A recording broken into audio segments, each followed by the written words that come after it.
Lutfi Mokhtar. Saya dengar Anda ini adalah expert untuk amalgam kopi yang sekarang tempat kita duduk ini nih, yang viral, lokasinya ada di Kebon Sirih, Jakarta Pusat. Uci, Anda ini siapa nih Uci? Hebat banget sampai udah pegang suatu kafe yang ada di lokasi prime. Saya tidak akan mengatakan saya hebat ya. Kebetulan pengalaman saya di kopi sudah tahun ini berarti 24 tahun. Jadi di saat orang lain belum mulai kopi, saya sudah belajar kopi. Jadi ya saya cukup tahu lah selera pelanggan saat ini dan area sekitar sini. Jadi sebenarnya kalau amalgam itu menyajikan kopi yang disesuaikan dengan selera target market kita dan tentunya juga memberikan kopi dengan kualitas yang sangat baik. Awalnya dulu Anda ini sebagai apa sampai akhirnya menguasai kopi sampai diminta membantu mengisi kafe? Apakah dulunya pernah dari jualan kopi? Jadi dulu saya kerja di beberapa perusahaan kopi. Oh. Mulai tahun No wonder. Mulai tahun 98 sih sebenarnya. Nah, tahun segitu kan belum banyak coffee shop ya.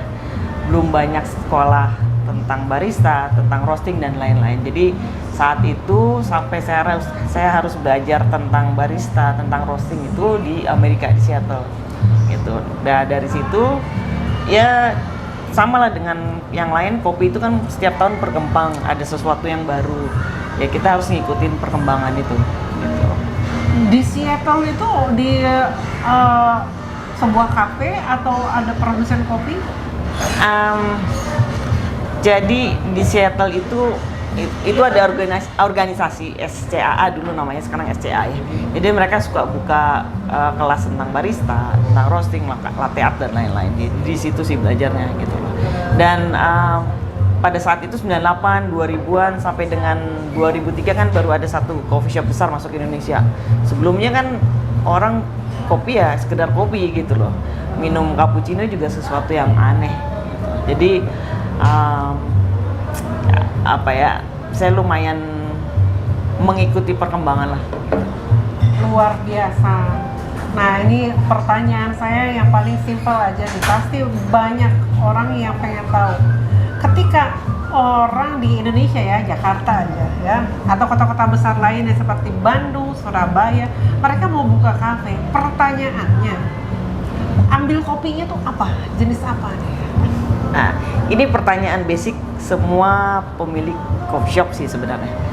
Pasti saya akan balik bertanya, mau konsepnya seperti apa kafenya? Karena konsep harus disesuaikan dengan target market, kan nggak mungkin ini amalgam segini bagus, pasti tentunya menyajikan kopi, makanan kualitas yang baik gitu lah.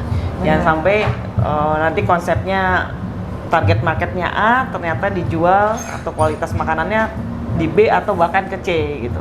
Nah, kalau misalnya targetnya A, ya otomatis nanti saya akan kasih kalau A kopinya adalah ini ada beberapa.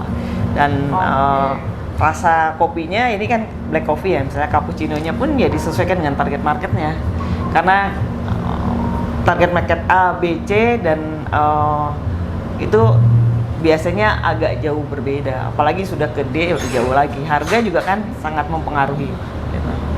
Berarti kopi itu apa yang disajikan di sebuah tempat itu sangat tergantung dari segmen yang dituju ya. Betul.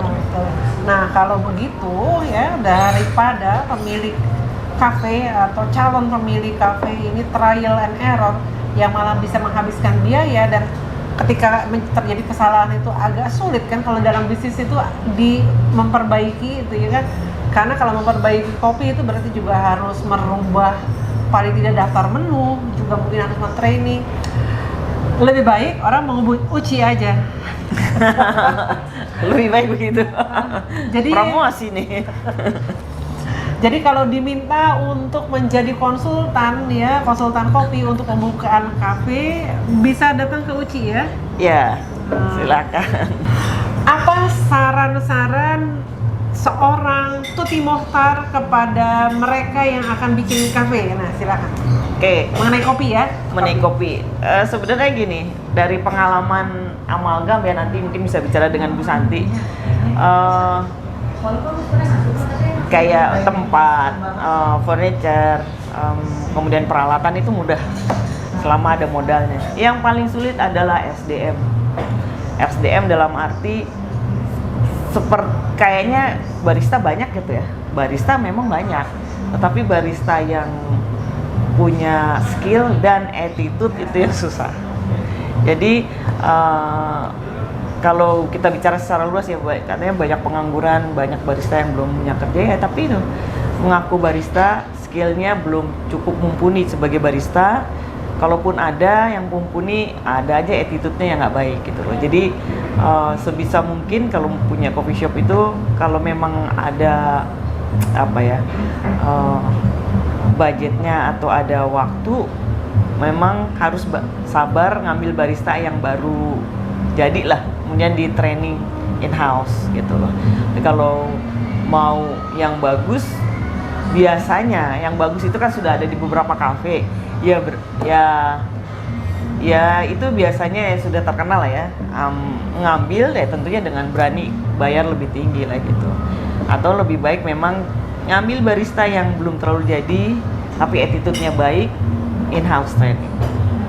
Saya baru tahu loh fakta ini. Baru tahu. Begini ya.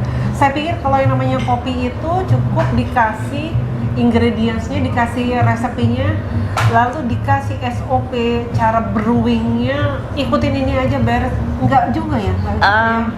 Jadi kalau barista itu lebih banyak ke skill. Teori bisa, teori kita kasih. Semua orang pasti tahu lah teorinya, apalagi dengan adanya YouTube ya, orang bisa lihat YouTube. Tetapi karena skill, dia harus sering berlatih. Dan kalau sudah berlatih kan istilahnya kayak naik motor ya, kalau tahu selahnya lebih mudah. Tapi kalau jarang bawa motor, ya pasti kaku sama.